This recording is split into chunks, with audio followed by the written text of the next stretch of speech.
And Julia Manchester is a reporter for The Hill. She joins me now from Washington. Hi, Julia. Great to have you with us. Now, top House Democrat Congressman Jerry Nadler says he does not think Acting Attorney General Matthew Whitaker's appointment is constitutional, as Whitaker was not confirmed for the job by the Senate. Is there anything Democrats say they can do about this, though? Well, Tanya, what Democrats really can't do in this situation is simply subpoena Whitaker next year when they take control of the House in January. You know, they are conducting investigations into, they've said they will conduct investigation into President Trump's conduct, into the administration, as well as the Russia probe. So I think Matthew Whitaker would be, and Jerry Nadler has said this, would be their top pick and their first pick to come in to testify before their committee. So an interesting road ahead in terms of Mr. Nadler's Judiciary Committee. Now, the Democrats are also, of course, calling for Whitaker to recuse himself from the Mueller probe, but they want it protected. But here's what Senator Lindsey Graham told Face the Nation on Sunday. Let's listen. I don't think he has to recuse himself. I am confident the Mueller investigation will be allowed to come to a good, solid conclusion, that there will be no political influence put on Mr. Mueller by Mr. Whitaker to do anything other than Mr. Mueller's job. I'm confident that Mr. Mueller will be allowed to do his job without interference.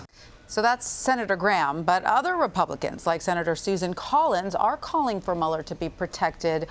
What are the arguments for and against legislation at this point? So the arguments for legislation are essentially that Mueller's probe is supposed to be independent and it shouldn't have interference by the administration, that it should be able to continue along its course. Arguments against legislation essentially say it's not really needed. He's about to wrap up. You know, it's essentially Mitch McConnell even said this weekend it's not needed and that it's just close to wrapping up. So why put legislation out there? That's what Republicans are saying publicly. However, I think a lot of Republicans, such as Mitch McConnell, might be trying to toe the line with the president here, and the fact, you know, trying to maybe make it seem like the investigation is, you know, wrapping up and going in their favor. They don't want to put on a panicked front, if you will. So I think you're going to see more moderate Republicans, such as Susan Collins and Jeff Flake, who isn't facing re-election, which could potentially be why he's siding with people like her to try to protect Mueller and team up with Democrats on this. How much of a political line in the sand is this for many people, though? And I say that because there are several Republicans I know who say, look, I'm no fan of the Democrats, I'm no liberal, but this is a real line in the sand for me. There has to be this separation. Do you think that Republicans are aware of that? The White House is aware of that?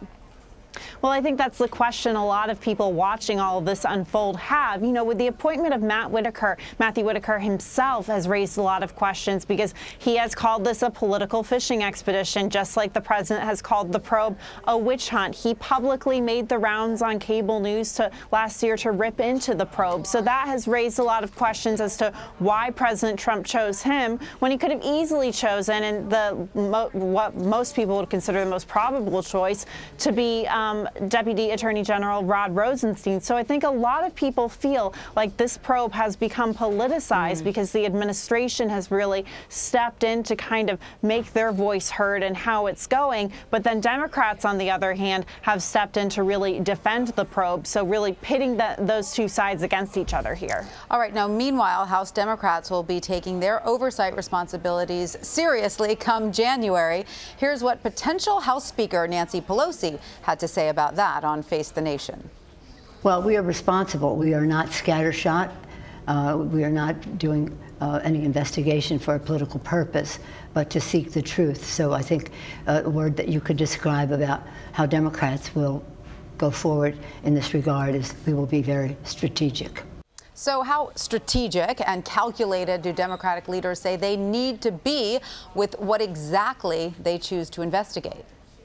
Well, it'll be interesting to see what they decide to pinpoint. Obviously, Russia is going to be at a major center of their investigations. And I think in terms of taxes, you're going to see Democrats call for President Trump's tax reforms and to really look into that. I think a lot of Democrats and a lot of political watchers feel that maybe the president's tax history could really play into his dealings with Russia or other foreign governments, which has become so embroiled embroiled in this political debate due to the issue of election interference and how much influence foreign governments have on the president. And like I said, Russia is obviously going to be a big issue in all of these probes. And what are the majority of Democrats on board with this approach, do you think? You know, I think a lot of Democrats are on board with this approach, especially in the House. I think it's easier in the House for, I guess, your average member to be a bit more polarized and go with the flow on this. But at the same time, you know, I think there's going to be some voices of caution saying we need to work with Republicans and the administration. However, I think in the House, the gloves are off at this point, and Democrats have really been itching to get a hold of President Trump's tax returns and, you know, to really delve into this issue of election meddling. So, all right, Julia, lastly, Congress is returning this week. Remember them? There's plenty to address before the end of the year, including a potential government shutdown. But what do lawmakers really expect to accomplish in this lame duck session?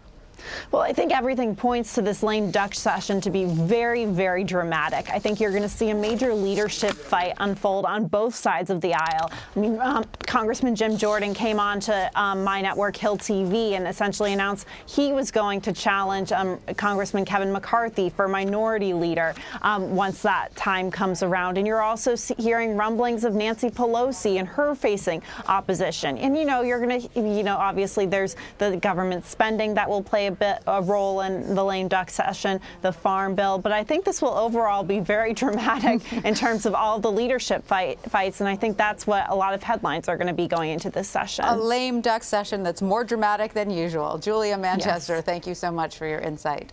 Thank you.